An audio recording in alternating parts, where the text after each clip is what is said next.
And we're live. Happy Saturday. Hola, mi amigos. ¿Cómo estás? Hola, buongiorno. Let's see what else. Bonjour, guten Tag. Salam. How many ways can we say hello? Jumbo. Konnichiwa. Ni hao. Let's see. Salama pagi. Namaste, namaskar.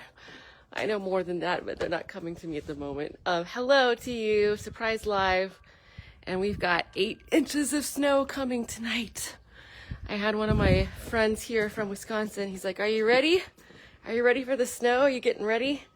He's like, I decided to stay in Florida for another week versus come back to Wisconsin. Smart man. It is mid-month, and we are getting 8 inches of snow tonight, and we're heading back down into the negative wind chill temps. Now, this winter is fascinating. I'm not going to disapprove of it. I'm just going to say fascinating, interesting weather patterns. We've got a really good theme today for our live stream. You know, I love to talk about energy mastery, energy diagnostics, on the journey of self-mastery, especially coming out of this last month now, this very deep self-inquiry process that I have been doggedly and dedicated, committed to, hermitage out of most engagement to really do this process properly. And I am all in.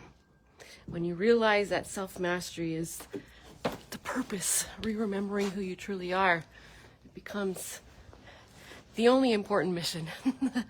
Anyway, today's going to be a little bit a shorter message today. I'm happy to engage and answer any questions. I love your feedback. I think it's one of my favorite aspects of doing live streams around the world is the feedback from my global soul family here in Facebook and YouTube as well. These live in perpetuity on YouTube, Adventures with Amie. And so feel free to say hi, where you're joining from. And yeah, we're going to jump into this topic pretty quick here. It's a biggie, and it's one that I've had massive revelations and illuminations and epiphanies on myself in this last month during self-inquiry. And it's just, when you get it, the light bulb like really goes on. But speaking of live streams around the world, it's one of my favorite things to do is to take you with me vicariously around the world for these inspirational storytelling adventures and expeditions, and just sharing culture, scenery, sacred sites, beautiful mountains, nature, food. It's another fun part of it. And thinking about what places could top some of the best live streams so far. Kilimanjaro was a really good one to do. That was fun. I was unexpected. Day 4, and I found service on top of Kilimanjaro in the rain. Do you remember that? The Christmas Eve in the Sahara Desert in Morocco, that was pretty cool, out in the dunes at the Berber camp that I was staying at. I didn't know they were going to have Wi-Fi out there. Wi-Fi in the Sahara Desert? What on earth? That was rad. My first live stream was in front of KL Twin Towers with a full moon right in between them both. That was awesome. Eiffel Tower. I think I can think of some others that are going to be awesome to take you to. So thank you. It is my honor and pleasure to invite you around the world on adventures and quests, expeditions, all meaningful and transformational. The hero's journey that we're all on. We're all the protagonists of our own story. And sometimes we're the antagonist as well. It's funny how that works, right?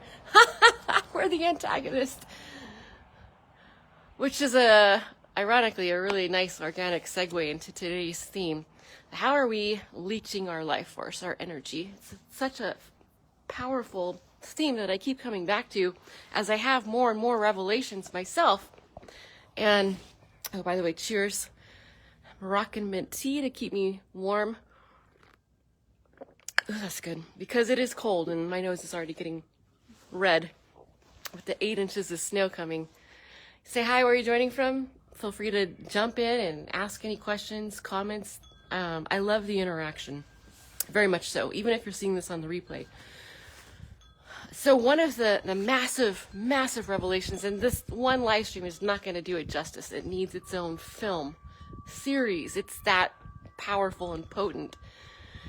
In my self-inquiry, I realized this habit that's been just making my life miserable. Wow. I have been like shadow boxing and resisting life itself. Abundance, love, harmony, peace. I mean, it's all energy, right? I have really been messing myself up. And I see it now so clearly with other souls. There's no judgment. There's compassion, because I was there doing it, hurting myself, making myself miserable. And so the short version of this, and we're going to get our teeth into this theme far more powerfully and in depth in other projects. So stay tuned for that. How I recognized one of the habits that I was losing my life force, leeching my energy like holes in the boat, right? And making myself miserable was by all the disapproval that I was giving to everything. It could be as simple as disapproving of the weather. Oh yeah, we got 8 inches of snow coming tonight. It's going to be cold. I'm going to have to shovel my way out of here. I don't have a snowblower. I could go on and be resistant. I'm causing my own resistance, right?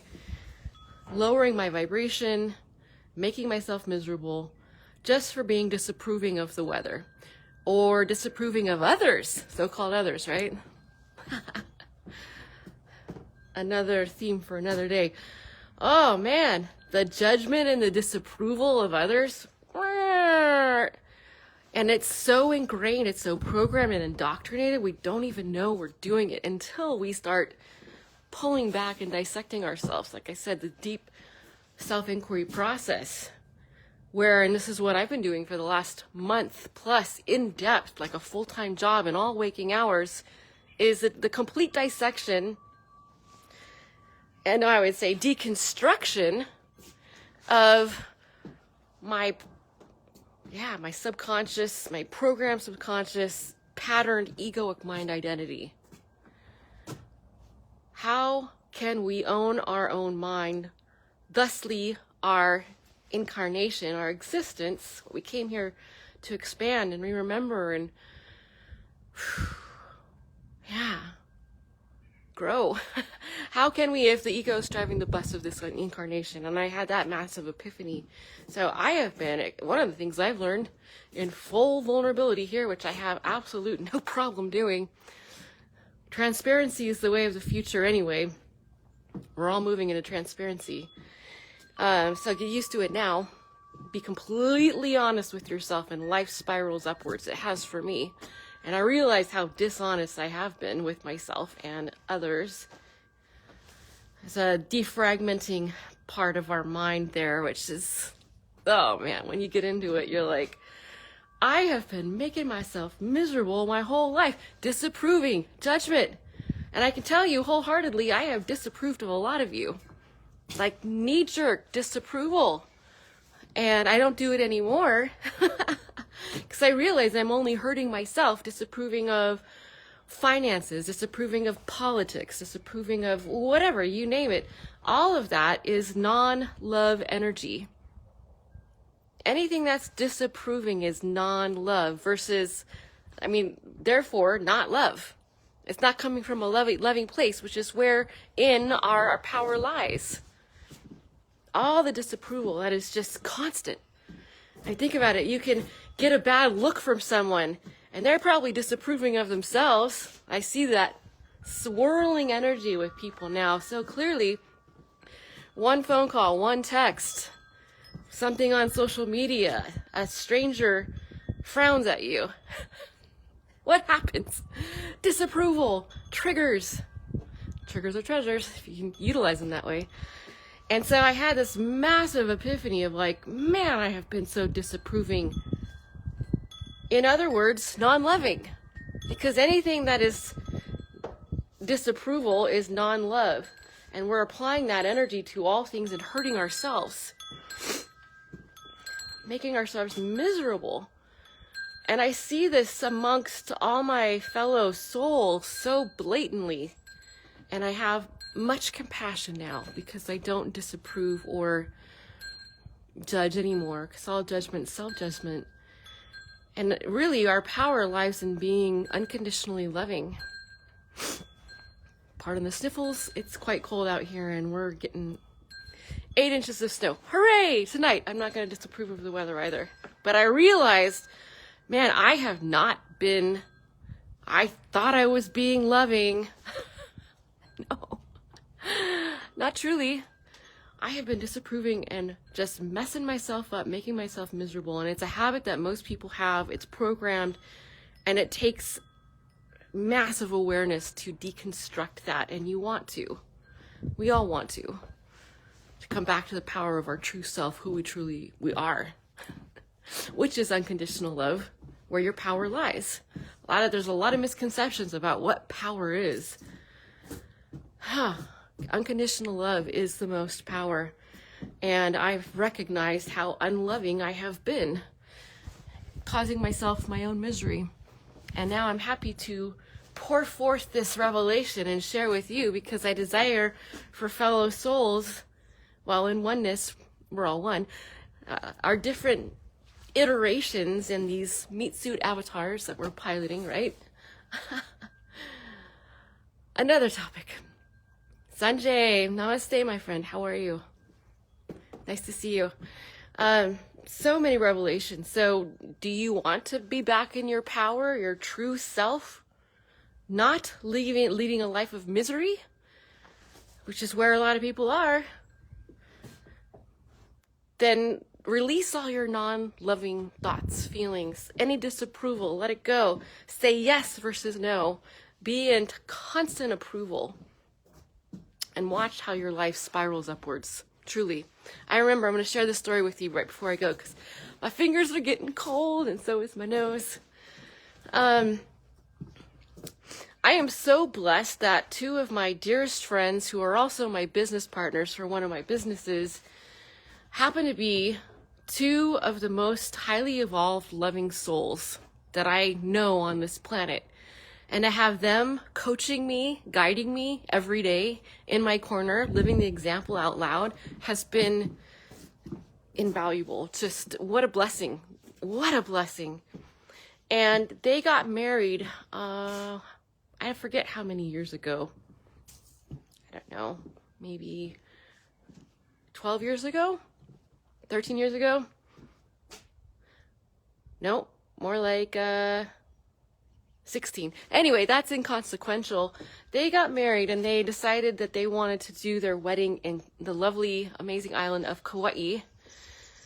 And they went there for their wedding ceremony.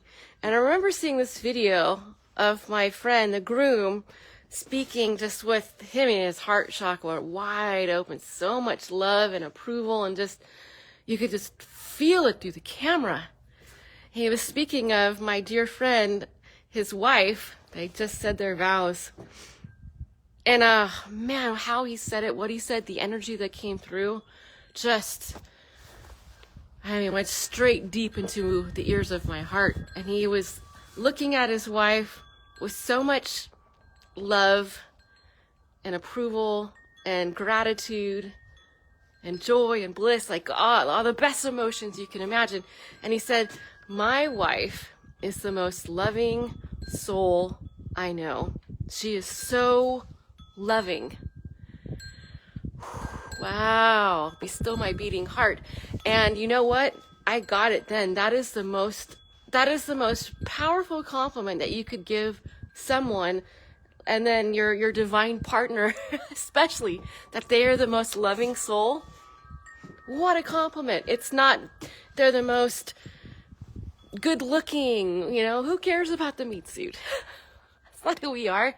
Or, you know, they make a lot of money or whatever it is. Like, it's the most loving. That's the best compliment possible. And in that moment, I said, one day, when I'm with my mate, my beloved, my partner, he's going to say the same thing about me. The best compliment that there could possibly be, that I'm the most loving soul that he's ever met. Because to me, that is the highest compliment right there. To be the most loving. Wow. So if you're watching this midway, I say please go back and watch from the beginning. This is powerful. It's loaded with gems. Even one gem, if you apply it, could change your life. Get rid of your non-love feelings. Get rid of, release it, let it go. All the disapproval, all that negative energy wants to come up and out. Let it. Keep pulling it out. And then you'll find all that is here is love. You know, I love analogies. So as a storyteller, imagine a box of Kleenex, you know, tissue paper. When you first open it, that first couple Kleenex tissues that you take out, they're stuck, like they're tight in there, right? And I gotta pull those out, like some of these deep programmed negative beliefs and biases and judgments and programmed ego, mind identity, all these patterns, right? From out of the womb. And you're pulling them out, letting them go. And then after a while, it gets easier and easier to keep pulling more Kleenex tissues out, right? As the box gets empty, until there, it's just an empty box of nothing. We're not putting on anything. There's no becoming. We already are. It's the releasing and the letting go of what does not serve us. And I can tell you wholeheartedly, one of my biggest revelations recently, and I'm sure I'll have many more to share with you, is that all the non-love feelings, thoughts, disapproval is covering up what is innate, which is unconditional love, where your power truly exists. You want to be happy, wealthy, healthy, abundant, joyful, blissful, powerful, who you truly are? Let go of your non-love feelings. Release it all. Because your power lies in unconditional love. Share this live stream. Share it with somebody who needs to hear it today. If you're watching on the replay, I would sure love to hear your thoughts, feedback, questions. Hey, Carl, you were wise to stay in Florida. We got 8 inches of snow coming tonight, so enjoy it for me. Anyway, much love to you guys. I will be sure to send some pictures or videos about our 8 inches of snow tonight. Meanwhile, yeah, share this live stream. It's such a beautiful, aligned, heart-centric message. This is the type of message to get out into the world. This is meaningful. This is what matters. And my pulse on the collective is that they are more ready now than ever before. So exciting times ahead. Much love. Mwah, and I'll see you on the next video.